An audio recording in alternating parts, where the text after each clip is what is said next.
Fala galera, beleza? Aqui quem fala é o da Ferreira Studios. Estamos começando hoje mais uma aula espetacular aqui na Ferreira Studios. E hoje a gente vai aprender a trabalhar com pseudoclasses estruturais, dando continuidade àquela aula que a gente viu, que é as pseudoclasses de estados, ou seja, de validação, que a gente viu na aula passada.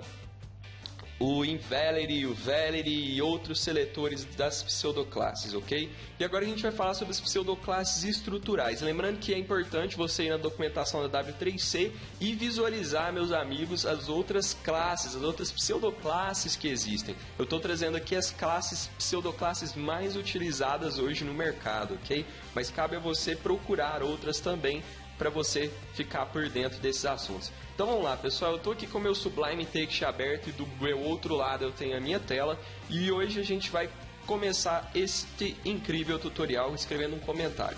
Primeira pseudoclasse que eu vou ensinar para vocês é a First Child. E o que a First Child faz? Ela captura o primeiro filho do elemento pai. Como que isso funciona? Eu vou dar um Ctrl S, vou vir aqui na minha body e vou dar um Ctrl V. Ou seja, eu tenho um article aqui bem simples, ok? Nada de novo, só um conteúdo aqui no article com alguns parágrafos. O que acontece? Todos nós sabemos que na hierarquia, article seria o pai de P e P seria o filho de article. Muito doido isso, né? Muita droga os caras que criou esse negócio. Então vamos lá, pessoal, o que isso vai influenciar? Agora eu vou fazer o seguinte. Eu vou vir aqui, vou dar um P, abrir o meu seletor e vou escrever First Child. Neste momento, eu quero colocar um color blue. Nesse momento, na hora que eu atualizar o meu navegador, olha o que ele fez para nós. Ele capturou toda a herança aqui que existe no elemento P e capturou o primeiro filho do article, mesmo você utilizando o P.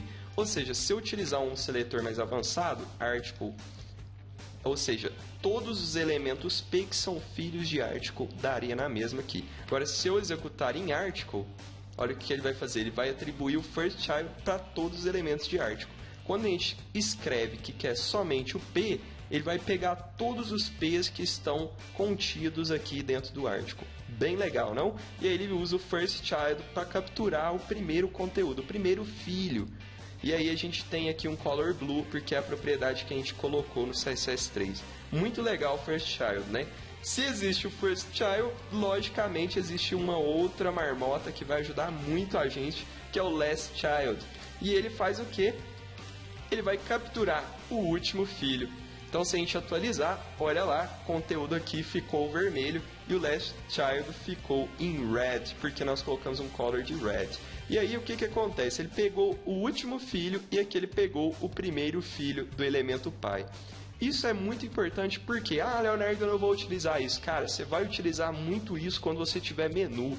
Suponhamos que você tenha uma lista de 5 itens no menu e você quer que o primeiro item do menu tenha uma borda no topo e o último item do menu tenha uma borda embaixo, uma border bottom. Você pode utilizar isso, pode usar o First Child e o Last Child. Depois eu vou ensinar agora aqui mais na frente uma técnica mais avançada para você fazer isso. Mas você pode utilizar, que a gente gera também um resultado bem melhor do que ficar atribuindo classes e outras coisas. Um outro elemento que eu quero ensinar para vocês é que ele vai capturar do mesmo elemento. Então olha só, uma outra alternativa, captura o primeiro filho do mesmo tipo do elemento. Isso é uma dúvida que a galera tem demais. Vou criar um LI aqui, First of Type, e eu vou colocar aqui um color green. Como eu ainda não determinei a estrutura aqui do meu LI, vou criar um LI aqui. Vou criar uma OL, ok? E vou colocar aqui LI, reference, hash, link, barra LI. Vou dar um Ctrl C aqui, Ctrl V, Ctrl V, Ctrl V. E aqui eu vou fechar o meu OL. Ok. Olha o que vai acontecer, pessoal. Cria uma lista ordenada aqui com OL simples no HTML, ok? E aqui eu coloquei um First of Type. Ou seja, o que ele vai fazer? Ele vai pegar o primeiro do tipo. Qual tipo? Tipo LI. Só que, Leonardo, mas a gente teve um resultado muito semelhante ao First Child. ao first child, mas é exatamente essa pegada. O first of type ele é muito semelhante ao first child. A diferença é que o first of type ele vai pegar o primeiro filho do tipo do elemento. É meio confuso um pouco, mas você pode utilizar o first of type ou o first child. Só que o que acontece? A gente utiliza por padrão, geralmente, o first of type quando a gente tem blocos, ou seja, a gente tem uma lista ou a gente tem links, é sempre interessante você utilizar. Percebam que se eu duplicar isso daqui, olha o que ele vai fazer para mim. Eu vou fechar aqui, dar o Ctrl S, olha lá, ele replicou para mim. Ou seja, ele vai pegar o elemento filho, o primeiro elemento filho daquele elemento, daquele tipo de elemento. Então, todos os elementos, de certa forma, seriam afetados, já que tem o LI. Se eu fizer o L maior que LI, ele vai dar o mesmo resultado para nós.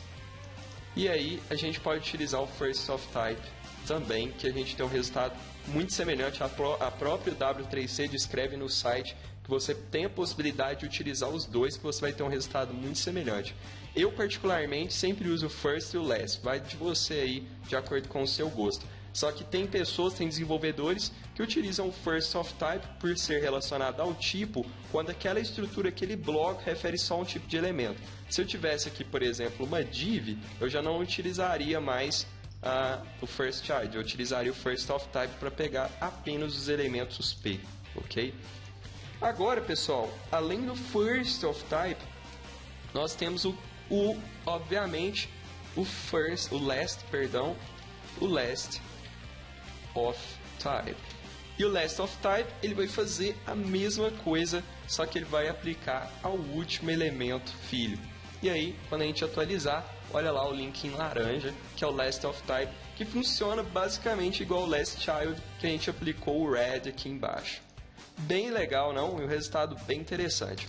Agora, eu quero ensinar para vocês uma maneira mais avançada, que é o nthchild, ou nthchild. Depende daí da forma como você quer falar, igual uma gazela. Então vamos lá, pessoal, como que que ele trabalha? O que ele faz? Ele vai escolher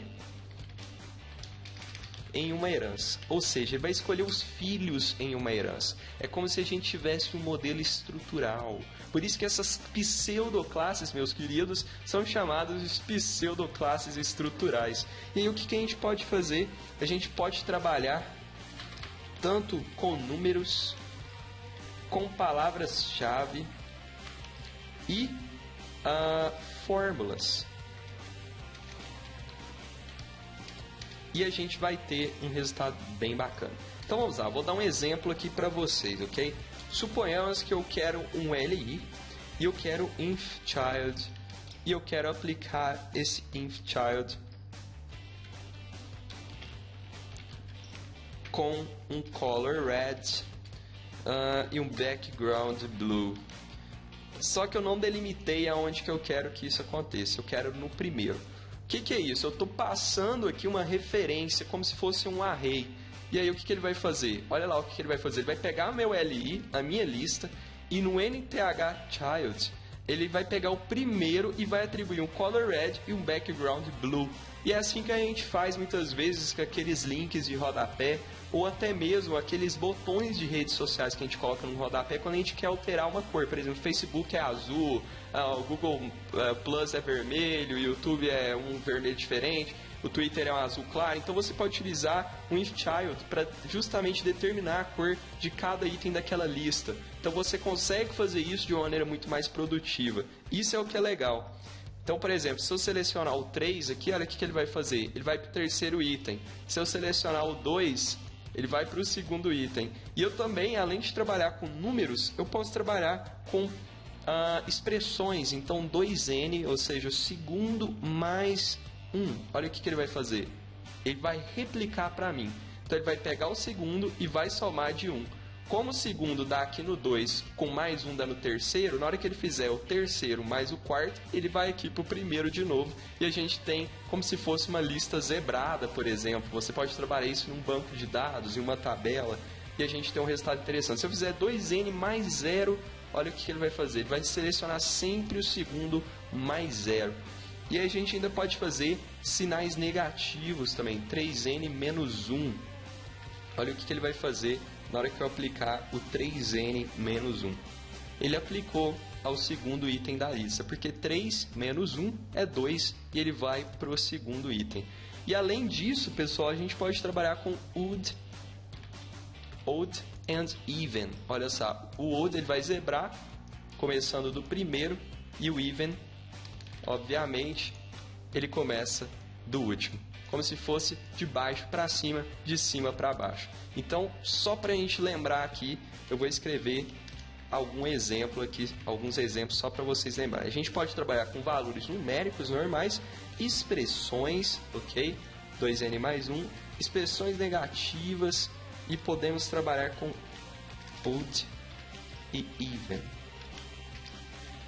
ok?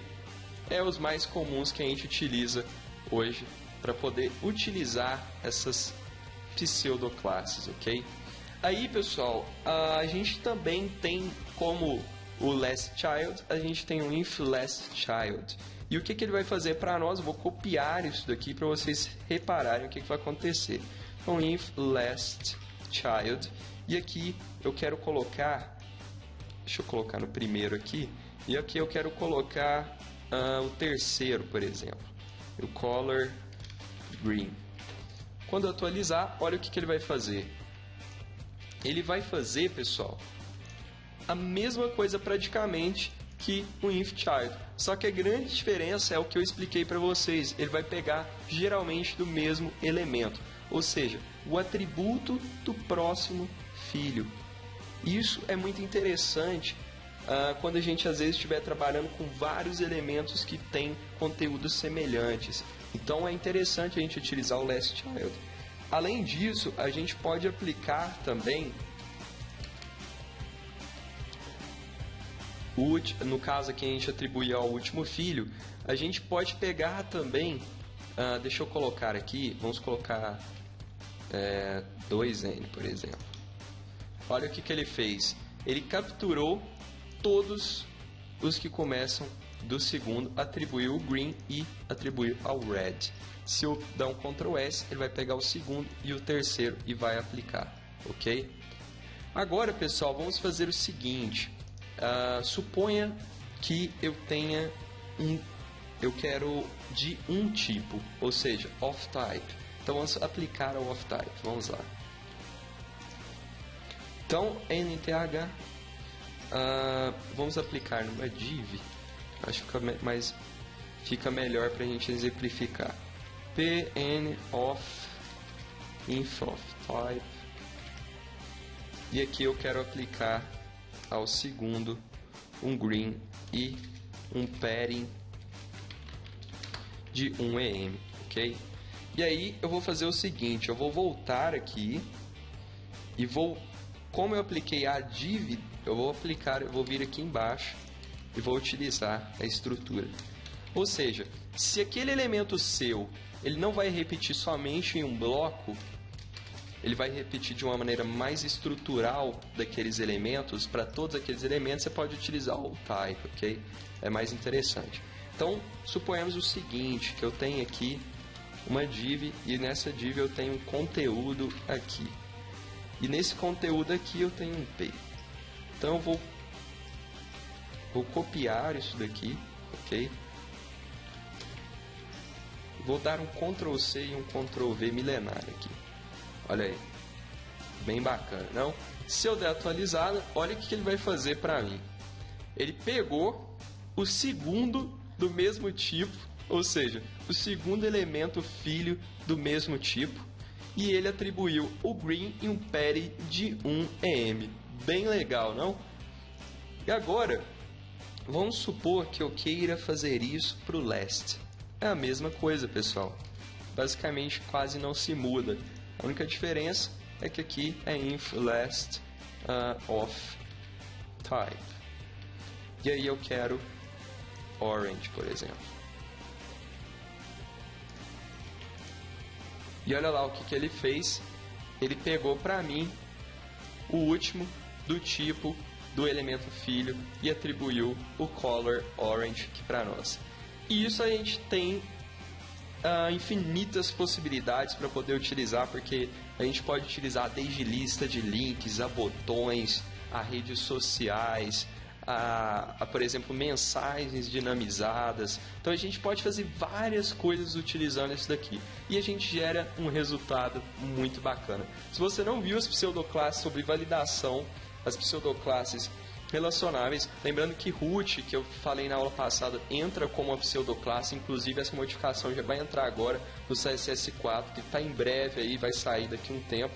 E eu espero que vocês tenham gostado, deixem um comentário de vocês aí, deixa o like, vai lá no Facebook, curte, isso contribui muito com o projeto. Eu vou ficando por aqui, semana que vem tem mais, valeu!